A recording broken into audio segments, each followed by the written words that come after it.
আসসালামু আলাইকুম dear students, আজকে আমরা তোমাদের সাথে রসায়ন প্রথম পত্র ভৌত রসায়ন অধ্যায় নাম্বার হচ্ছে 4। আমাদের ডিগ্রি প্রথম বর্ষের রসায়ন প্রথম পত্র ভৌত রসায়ন অধ্যায় নাম্বার 4-এর একটি প্রশ্ন নিয়ে আলোচনা করব, যেটি হচ্ছে এন্ট্রপির সংজ্ঞা দাও এবং এর ভৌত তাৎপর্য প্রদান করো। এন্ট্রপির সংজ্ঞা দাও এবং এর ভৌত তাৎপর্য প্রদান করো। তো এন্ট্রপির সংজ্ঞা প্রথমেই হচ্ছে যে সমতাপীয় ও উভমুখী প্রক্রিয়ায় কোনো ধারা কর্তৃক শোষিত তাপের পরিমাণ ও পরম তাপমাত্রার অনুপাতকে ওই ধারার এন্ট্রপি বলে। তোমরা দেখতে পাচ্ছ এন্ট্রপি পরিবর্তন হচ্ছে ডেলএস দিয়ে প্রকাশ করা হয় এবং সেই পরিবর্তন হচ্ছে উপরে থাকা তাপ আর নিচে থাকা তাপমাত্রা, এই দুইটার অনুপাত দ্বারা আমরা প্রকাশ করে থাকি। এন্ট্রপি মূলত, আর এখান থেকে সংজ্ঞাটা বাকিটুকু তোমরা অবশ্যই মুখস্থ করে নেবা, এটা হচ্ছে সংজ্ঞার ম্যাথমেটিক্যাল রূপ আর কি, ঠিক আছে? তো এখানে তোমাদেরকে একটা ব্যাপার মাথায় রাখতে হবে যে এন্ট্রপির ভৌত তাৎপর্য বলতে কী বোঝায়। এন্ট্রপির ভৌত তাৎপর্য বলতে কী বোঝায়? এন্ট্রপি আসলে আমাদেরকে আইডিয়া দেয় তোমার একটা সিস্টেম কতটা বিশৃঙ্খল সেটা নিয়ে। একটা সিস্টেম এন্ট্রপি যত বেশি সে তত বেশি বিশৃঙ্খল, এন্ট্রপি যত কম সে তত কম বিশৃঙ্খল। দেখো এখানে এন্ট্রপি পরিবর্তনের মান থেকে কোনো প্রক্রিয়ার উভমুখিতা, এক অভিমুখিতা বা স্বতঃস্ফূর্ততা, অপ্রাপ্ত শক্তি, ধারার আণবিক বিশৃঙ্খলা ইত্যাদি সম্পর্কে ধারণা পাওয়া যায়। তো শব্দগুলো, বাংলা শব্দগুলো পড়তে গেলে এখানে দাঁত ভেঙে যাওয়ার কথা, কিন্তু এই শব্দগুলো মাথায় রাখতে হবে যাতে পরীক্ষা লিখতে পারো। আর আমি বলবো কি, ভৌত তাৎপর্যকে তুমি পয়েন্ট পয়েন্ট করে লিখবা, পয়েন্ট 1, পয়েন্ট 2 এভাবে লিখবা, ঠিক আছে? তাহলে তুমি বেশি মার্ক পাবা ইনশাল্লাহ।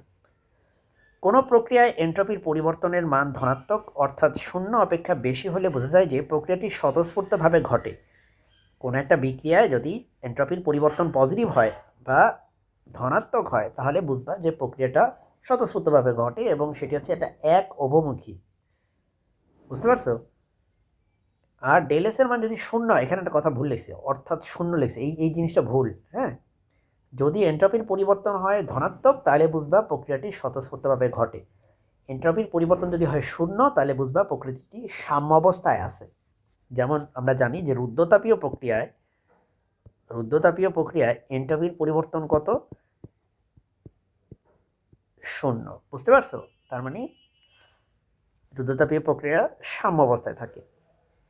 কোনো ধারা বা পরিবেশের আণবিক বিশৃঙ্খলা যত বেশি হবে এন্ট্রপির পরিবর্তনের মানও তত বেশি হবে। এরপরে দেখো, কোনো যন্ত্রের সাহায্যে তাপকে সম্পূর্ণভাবে কাজে পরিণত করা যায় না। 100% পাবা না তাপ থেকে কাজ। কোনো ধারা কর্তৃক শোষিত তাপের কিছু অংশ কাজে পরিণত হয় এবং অবশিষ্ট অংশ ধারা বা পরিবেশ কর্তৃক শোষিত থেকে যায়। এরূপ অবশিষ্ট শক্তিকে, অর্থাৎ যে শক্তি থেকে কাজ পাওয়া যায় না, তাকে অপ্রাপ্য শক্তি বলে।